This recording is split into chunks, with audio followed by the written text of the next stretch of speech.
नाज़रीन खे आगाह कयूं खैरपुर जे क़ौमी शाहराह ते ट्रालर जो कोच खे टक्कर लॻो आहे। हिकु ॼणो फोत, 5 ॼणा ज़ख़्मी थी पिया आहिनि।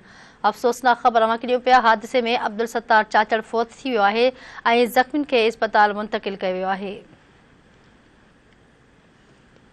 ख़बर अवांखे ॾियूं पिया। खैरपुर जे क़ौमी शाहराह ते ट्रेलर जो कोच खे टक्कर लॻो आहे। हिकु ॼणो फोत थी वियो आहे, 5 ॼणा ज़ख़्मी थी पिया आहिनि।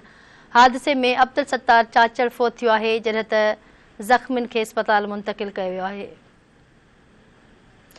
खैरपुर खां धरती टीवी न्यूज़ जो रिपोर्टर अली अकबर गोपांग लाइन ते मौजूद आहे। जी अली अकबर, हादिसो पेश आयो आहे, कहिड़ा तफ़सील आहिनि?